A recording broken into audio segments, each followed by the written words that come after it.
नमस्कार, मैं श्वेता, आपका के लाइव मोदी फिर बने पीएम तो क्या बदलेगा? भारतीय अमेरिकी लेखक ने बताया, भाजपा के दोबारा आने पर भारत को कैसे होगा फायदा। प्रधानमंत्री नरेंद्र मोदी के दोबारा चुने जाने के बाद भारत को अगले 5 साल में स्थिरता मिलेगी, क्योंकि उन्होंने विकास पर ध्यान केंद्रित किया है। भारतीय अमेरिकी लेखक राजीव मल्होत्रा ने पीएम मोदी के तीसरी बार सत्ता में आने की उम्मीद जताई है। साथ ही अगर वो इस बार सत्ता में आ जाते हैं तो इससे भारत को कितना फायदा मिलेगा, इसको लेकर अपनी राय भी दी है।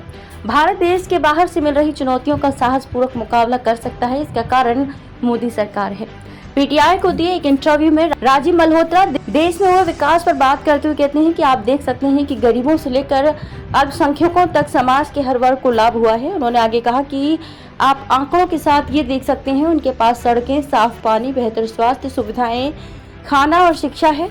राजीव मल्होत्रा ने विपक्ष पर भी निशाना साधा। उन्होंने कहा कि जबकि पिछली सरकार गरीबी से लड़ने आदि के नारे लगा रही थी, लेकिन काम नहीं कर रही थी। राष्ट्रीय थिंक टैंक बनाने का दिया सुझाव। राजीव मल्होत्रा कहते हैं कि मोदी को अपने तीसरे कार्यकाल में भारत के आंतरिक मामलों में बाहरी शक्तियों के हस्तक्षेप सहित कई प्रमुख चुनौतियों पर ध्यान केंद्रित करना चाहिए।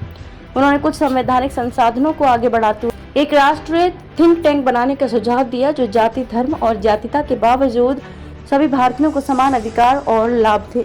हमले के पीछे कौन है? वहीं राजीव मल्होत्रा ने विदेश मंत्री एस जयशंकर को लेकर भी अपने विचार व्यक्त किए। मुझे उनका दुस्साहस और एक्टिव रिएक्शन पसंद है, लेकिन वो आतंकवाद और हमलों का पता लगाने में अभी असमर्थ है। इसको लेकर उन्होंने ज्यादा रिसर्च नहीं किया है। उन्हें ये पता लगाने की जरूरत है कि इस हमले के पीछे कौन है, अगला हमला कहाँ हो सकता है। राजीव मल्होत्रा कहते हैं कि हमारी खुशियाँ जिनसे इन हमलों को रोक सकती हैं या पहले से ही अंदाजा लगा सकती हैं, इसके लिए उसे अलर्ट होना होगा। राजीव मल्होत्रा आगे कहते हैं कि ऐसे कई उदाहरण हैं जहां वे हमलों को रोकने में सक्षम हुए हैं, लेकिन वहीं भारत के खिलाफ हिंसा भड़काने, खालिस्तान या कश्मीर अलगाववादी की बात हो, साथ ही जो मासूम बच्चे इस हिंसा का शिकार हो रहे हैं, रोते बिलखते चीख रहे हैं, अभी भारत इसका समाधान करने में सक्षम नहीं हुआ है।